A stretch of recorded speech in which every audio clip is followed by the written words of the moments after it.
This probably starts out as a depressing story for anyone who finds broken head studs in their Porsche. This is an older air-cooled Porsche from 1978, and I had the engine and gearbox out to recondition the gearbox and thought I'd have a go to adjust the valve clearances, and this is exactly what I found. So you can see two studs have broken inside the engine and left these holes here. So I have successfully extracted the studs, and that's what this video is about. It's a bit of a long video, but if you've got this problem, you've probably got the time to have a few cups of coffee and listen to it. And it's conceivable to do this with the engine still in the car. A bit tight access, but I think it's quite conceivable. I was lucky to have the engine out already, but I didn't have to dismantle the engine any further than what you can see, and that was just great because this engine's in very good condition and it didn't really need pulling apart. So looking down a fiber optic camera, this is what you see. Around the periphery here is approximately 10.5 millimeter diameter hole of the cylinder head. The bright ring down here is actually the top of the cylinder, and the hole narrows a bit to just over 10 millimeters. The stud itself is 7.6 millimeters diameter, so there's not much room to work with there. I had three plans, and the first of those worked. That's plan A, was to grab from the outside, and I'll describe that to you.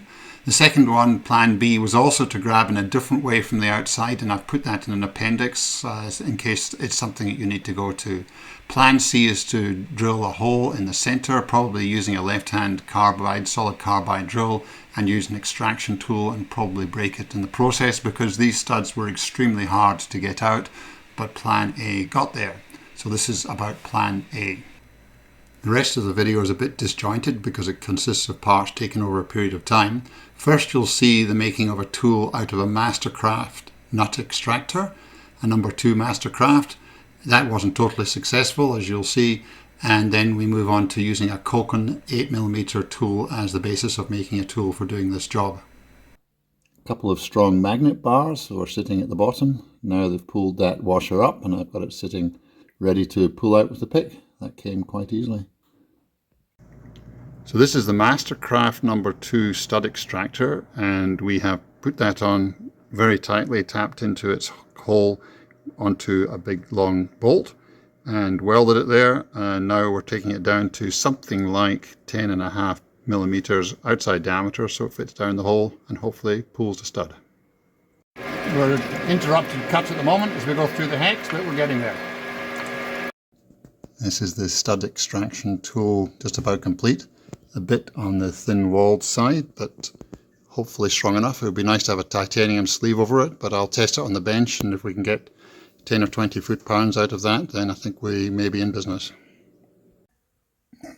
And I can't show you this right now, but I've put that tool in there, and hallelujah, we have got some turning. It's done about half a turn so far.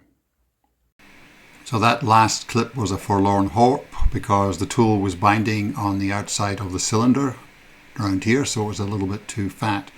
So I carried on and made a different tool which was a bit stronger, as you'll see. So just a note on the extraction tools that I've been using. This is a Mastercraft number 2, which is a little bit worn and I'm not going to pursue it. It's about 10 millimeters on the outside. There it is there, Mastercraft number 2, and it seemed to be a reasonable size, just a bit on the big side. This is a no-name brand, which with the 7mm and 8mm, the 7 is too small and this 8 is too big. However, I found Koken, the Koken 8mm. That looks really good, and it's got quite strong looking veins on it to pick up the job. This is also 8mm, but probably not so easy just to put onto a rod. This has got a hole through it, and therefore I'll be able to machine this shaft down so that I can make a complete tool. These are Koken number 7s, and they are just a little bit too small to go on, but it is possible that I could put them in my round table and machine them out just a little bit with an end mill and get them just a bit bigger. So I'll probably try all of these combinations before looking for internal extractors if necessary. So I got a strong recommendation to use mouse milk by my aviation mechanic friend Tony, and that went onto the studs both down through the holes when they were sitting vertical, but also where you could see the exhaust studs coming out of the crankcase. That may have helped. You'll see that we refer to 3 broken studs during the video, and what happened was that the cylinder head nut that had rattled off one of the studs, well, that turned out to be a broken stud as well, so the 4th and last stud was the toughest, and you'll see that coming on the video. Right in the middle of your picture is the bottom of a broken stud where it goes into the crankcase, and I can access that to lubricate it, put a dot on it perhaps with whiteout to diagnose that I'm turning it, and you can get some heat in there. It's not ideal, but I'll do the best I can. And these engine tins are very springy and quite happy to be held back in order to get access. Here's the stud you can see, and the heat gun was put on 630 degrees maximum for about 15 minutes around this area, blowing in here, and then that was followed by a propane torch for about 5 minutes. That's a stud turning, and that is with the nut twister tool. And Joe Soap 1 upstairs is doing that, and Joe Soap 2, not necessarily in that order, has been heating the crankcase, and everything is looking great. Oh, what a beauty. Even out of focus, it's good. Okay, and we're pulling it out now. Here it is. Wow. There it is on the end. Wow. And it's held quite tight, so that's the nut twister tool, and the focus is all wrong, but there we go. Capture them all. That was exciting. Gosh, that was exciting. So there's the tool. Back into the freezer for the next one. And that is just... And that's the second one, turning nicely. Beautiful. This one is a lot longer, and so that means that less cooling from the tool being in the freezer is getting down to the threads in the case, but it still came. Do you think this was easier? No, it was tighter. It was tighter than the previous one? Yeah.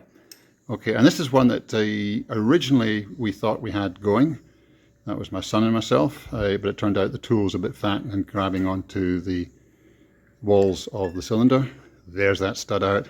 Beautiful. Wow. Thank you, guys. Tap on it so that the teeth stay engaged. Yeah.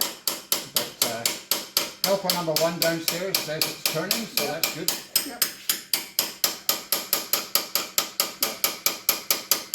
So this is the 3rd and last stud. So I think we're probably looking pretty good. This is the shortest, in fact, and the broken bit was just visible from underneath. So this will be a pretty short one.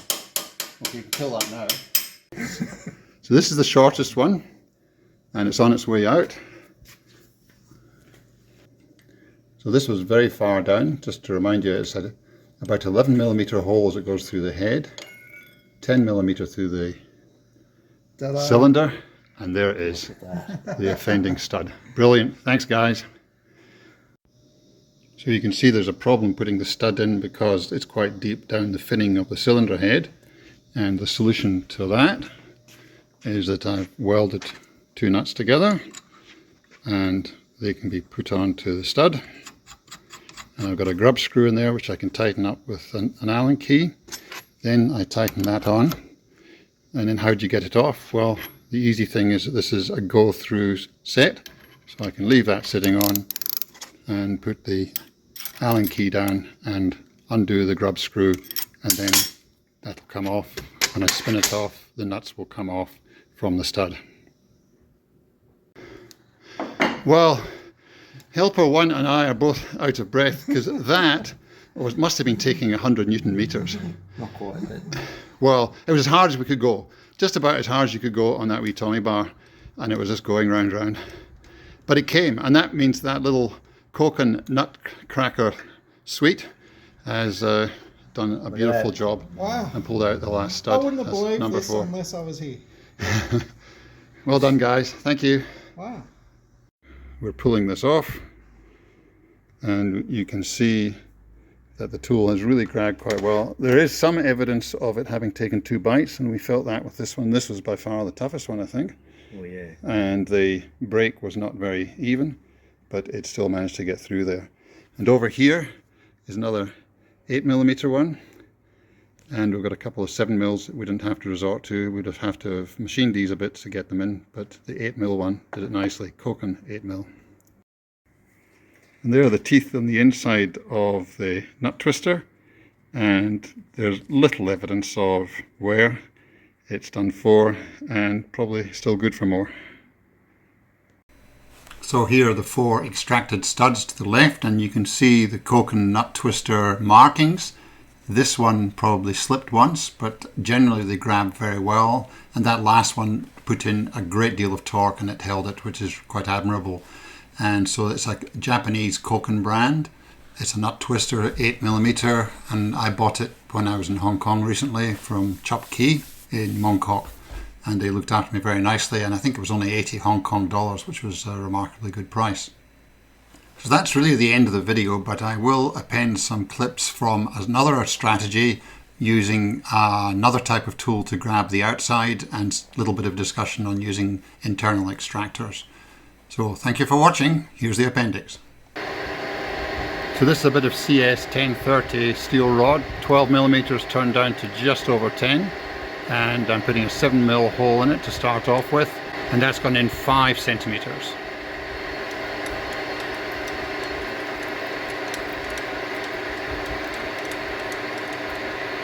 So here's my tool tapped onto a bit of broken stud, gently with the hammer, but taking a bit of time. I've gone on 2 centimeters and I can get just over 20 Newton meters before it begins to slip. So the interesting thing is that there's not much increase in diameter, just 0.02 of a mil, so it's probably ploughing its way through. I did this cold. If I now do it with heat, it might actually expand this and not plough through. We'll see. The other thing I might do is put a broach through to make a groove all the way up this, which might help to grab it when I turn it laterally. And the interesting thing is that the percussive effect of an impact wrench, this is just a small one, mind you, it doesn't turn it. Although it will if I do that quite a lot. So I think if I get that on 5 centimeters, there's a good chance I'll get it to work with one of these. So I'm just noting here that it is possible to get a drill through to the stud at the base where I'm touching it. There is a bit exposed. This is my syringe with mouse milk, which loosens them up. And if we look here, I've used an end mill to drill through the stud. It worked, and I've got that sitting in there, that bit of drill. And this is actually quite loose by now, having played with it, but we would have a tight piece of this tool going over the stud. And let's see how many Newton meters we can get before that lot breaks. So plan A was successful with the Koken nut twister tool. What you've just seen is plan B, where a cylinder was banged over the broken stud, and that could have been successful, but I didn't get to try it. Plan C would be some form of internal drilling of a hole and then using some kind of an extractor. So this was the tool which I had ready to go, where you could actually replace the broken tool bits as you didn't manage to get the hole drilled. I laterally bought a solid carbide left-hand drill which would have done this job, but didn't need to go that far. So plan A worked. Hopefully it works for you if you have broken head studs, and it saves you the heartache of having to pull your engine to bits. I don't know of this sort of thing having been done before, but we've got a happy outcome here. And I'd like to thank my friends for advice and help, especially at the end with the actual extraction. Great fun. Thank you for watching.